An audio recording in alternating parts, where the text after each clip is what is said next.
इत्तेहादियों ने बहुत जुल्म किया। जंग और मोहब्बत में सब कुछ जायज है चाचा जी। लेकिन मैं समझता हूँ कि जंग और मोहब्बत दोनों असूलों का खेल। सोच सोच का फर्क है सुशांत जी। बहरहाल लंदन में नई हुकूमत आने के बाद हिंदुस्तान में आज़ादी बहुत करीब आ गई। लेकिन इलेक्शन के बाद ही पता लगेगा कि बंटवारा होगा या आज़ादी। काका, बंटवारा लाजमी है।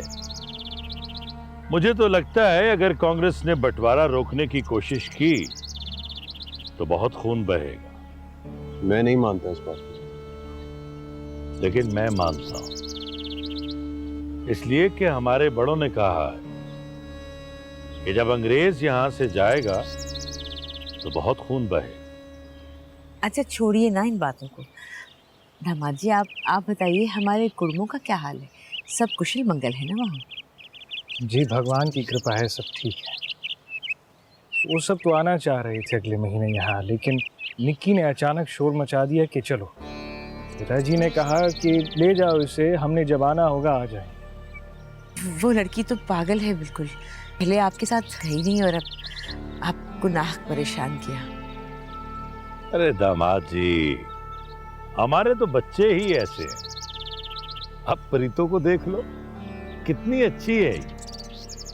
कभी इसने शिकायत का मौका नहीं दिया। और इसे देखिए, ये अकेला चला गया कश्मीर। क्यों गया था अकेले? उसको साथ क्यों नहीं लेके गया? अरे नहीं चाची, आप दोनों अकेले पड़ जाते, इसी कारण मैं खुद नहीं गई। देखा कितनी समझदार है ये। क्षमा कीजिएगा, मुझे कहीं जाना।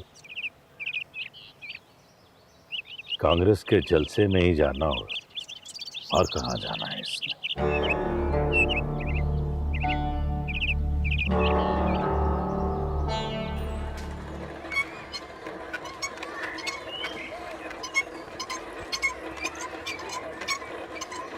हाँ हाँ ठीक है। और बूढ़ा हो गया, अभी तक तुझे दंदल निकालने नहीं आए। थोड़ा और ठीक कर इसको। सलाम भैया। वालेकुम सलाम जी। वो पगली है ना छोटी, रामदेई, उसे देखा तुम लोगों ने कहीं? हाँ हाँ पगली। पर बीबी, तुम क्यों पूछ रही हो उसका? ऐसे ही बताओ ना, देखा? हाँ देखा था कल सुबह, उधर खेतों में गन्ने तोड़कर खा रही थी और जोर जोर से हंस रही थी। खेतों में? हाँ, पर इस वक्त ना जाना, कल सुबह ढूंढ लेना। क्यों?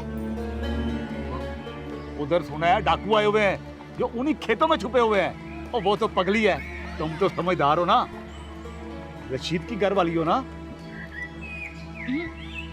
हाँ, अच्छा फिर मैं चलती हूँ। खुदा हाफिज।